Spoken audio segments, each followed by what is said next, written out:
Let's get it. So in this video, we're gonna be talking about how I made 3K in a day, but I still lost money. My account went into negative. Yeah, let me tell you guys a story.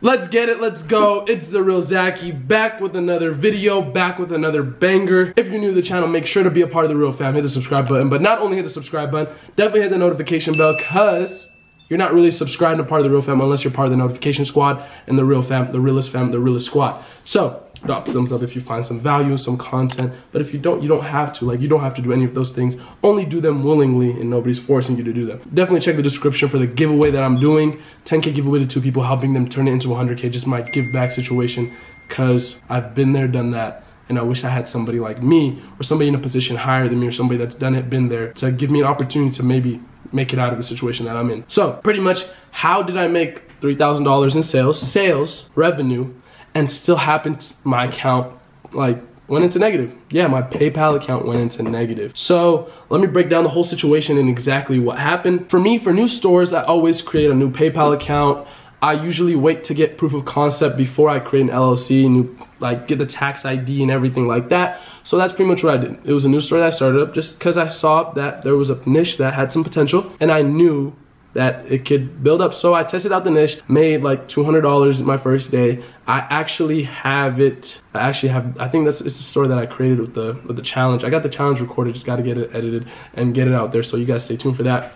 It's a 5-day challenge, break it down 0 to 15. Actually like $1,800 in 5 days.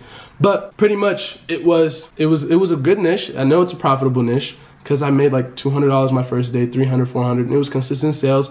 And I understood and realized that, okay, I'm gonna be making consistent sales with this niche. Started to try to automate it, and I went out there and pretty much created a new PayPal account, got the tax ID, talked to PayPal, lined up everything, got everything ready, all this, like all the technical stuff and all the back end stuff that I had to get prepared, got my supplier locked in and all that stuff, right? So now it's just time to scale. So what do? I pretty much double down on what's already working. That's one strategy that's always worked for me, and that's one thing that I've always known and realized. So I pretty much planned it out. I wanted to go maybe 30, 40 days Instagram influencers and then scale over to Facebook ads and pretty much just work my way that way. So when I had enough, my pixel was cooked up enough, I realized, okay, now I could just scale it up. As I was going maybe it was $100 a day, $200 a day, $300, $400, $500 a day. And then all of a sudden my sales dropped off. Like I was like, okay, I was doing exactly what I was doing. I was scaling, but my sales were not doing as well as they were with this store.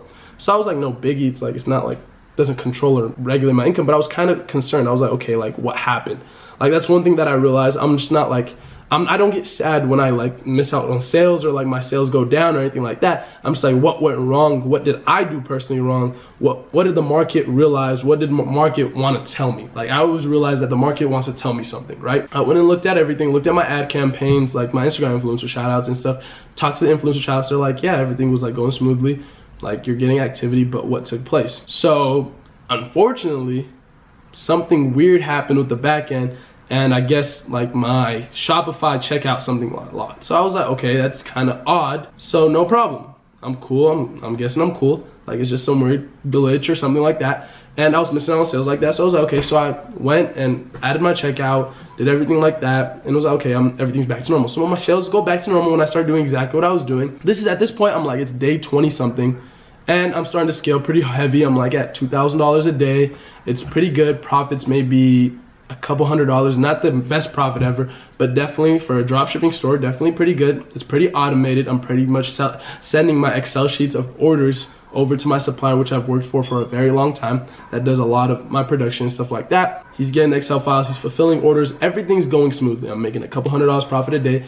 It's going to my PayPal. Everything's good. So I pretty much extract money from my PayPal and try to have the transactions move it out of my PayPal, because PayPal has a lot of power in that situation, right? They can lock your account, they can put it under investigation. There are a lot of things that could take place with PayPal, right? You never know. So I pretty much try to move my money out of PayPal as fast as possible and pretty much get it to a secure bank account. It's pretty much how I work and how I've always been, especially since I've had problems with PayPal before I built up a relationship, right? I was moving money, I'm good to go, but I always keep maybe a couple $1,000s in there, just to make sure I have money for shoutouts, right? Because I always do all my shoutouts, business, goods, and services to send them over, right? So at this point, I want to ramp up sales. I'm like, okay, let me find some new shoutouts. Let me ramp up my sales. So I start ramping up my sales, my shoutouts. So I'm like, okay, let me go find some new influencers. Let me go find some people that are in the industry and go contact them and be like, okay, I do X, Y, Z, and just use pretty much the script. Like, you can find the script in the description, first link, and pretty much go about it and just pretty much copy and paste. And I'm doing this repeatedly throughout the day. I get a good couple hundred responses after like maybe a week or two, and I'm like, okay, so now it's like, okay, so how do I scale this? I go just pretty much do exactly what I was doing. I scale my influencer shoutouts. Works amazing. I hit maybe a 3K mark. When I hit the 3K mark, I was like, okay, there's always this barrier. There's always a barrier. For me, there's always been barriers with stores. It's hard to scale past a number for some reason. Maybe you hit the limit of influencers. Maybe your product is dying down. There's a lot of things that could take place. So I didn't realize when I was scaling my influencer shoutouts that I was spending a lot more on influencers than I thought I was. The honest truth was I spent too much on influencers, and I wasn't getting out. For a couple of days actually, I was spending a lot on influencers. I was spending maybe 4 or 5 grand on influencers, and I never was aware. It was just bad analysis and bad pretty much bookkeeping on my end, because I was pretty much just sending out the shoutouts. I had a VA who was sending out the shoutouts and pretty much handling that. It's actually like a virtual assistant, like my actual assistant, like pretty much handles a lot of my emails that come through. So if your email never gets through to me, it's because my virtual assistant pretty much was like, okay, this kind of spammy. So maybe ask a direct question. Don't be asking for maybe $10,000. Somebody asked me just, oh, give me the giveaway I needed. I was like, what? What do you mean? I was spending a lot more than I thought I was on shoutouts, and it was just bad bookkeeping on my end. And I spent maybe a couple like back-to-back days. I spent like 4 or 5 grand, and I only made $2,000 back. And slowly but surely, I get a text message from PayPal because my balance is like negative $1,800, and I made $3,000. So I was kind of confused. I was like, what? So I went back and did the research, and I found out that I was spending a lot more on influencers than what was coming in. And you got to realize when you spend a couple grand on influencers, you're only getting that much in sales. You are going negative. It's 100% guarantee you're going negative, because there's this thing called product cost. And that's one thing I never realized and never understood early on, even in my career, that happens. But right now it's just bad bookkeeping. I'd recommend you guys to have good bookkeeping and understand, and maybe write on paper, have a spreadsheet, how much you're spending on influencers, and whatever number of sales that you're getting, understand how much you're taking home, like what's your profit cost, and then right away go subtract how much you spent to get that amount, and then you'll have your overall profit. I think that's one thing a lot of you guys, and me personally early on, I just saw this number on my Shopify screen and I was like, oh, I made 3K today. But early on I was like, okay, I made 3K, but I'm looking at my bank account, I only have like $200, and I was like, where did the rest of the money go? It went to product cost and it went to advertising cost. So what's the biggest thing? You want to make sure that you're spending money well and like know exactly where you're spending it. It was a test store. It didn't really control my income. It was just something that I did for fun. It was when I started with the challenge, so I didn't necessarily have a problem with it. I'm still kind of just breaking even with the store because I know it has a lot of potential if I white label and private label the company and grow it like to a larger scale. So that's probably what I'm going to look into when I get more time, because I have some crazy content coming, free course. It's gonna be coming soon, next couple of days, so stay tuned for that.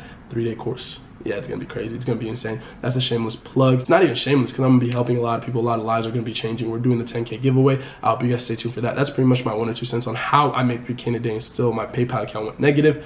I hope you guys understood and pretty much grabbed the biggest concept, that knowing your numbers and breaking that all down is very important. And maybe even having a VA that pretty much keeps account and stuff like that. Having an accountant maybe is not a stage a lot of you guys are in, but you guys will all reach that stage, and it's pretty much just bookkeeping. It's just a dumb entrepreneur little mistake that I made that cost me money, and I don't want you guys to fall into that and have that mistake. So I hope you guys enjoyed that video. I hope you guys stay tuned for tomorrow's video. If you found some value, make sure to hit the subscribe button, but not only hit the subscribe button, definitely hit the notification bell, and definitely drop a thumbs up, because it's the real Zaki. And if you didn't know, Sprite and water got rid of me. Got your boy, White Monster. We're back. Let's get it. Let's go.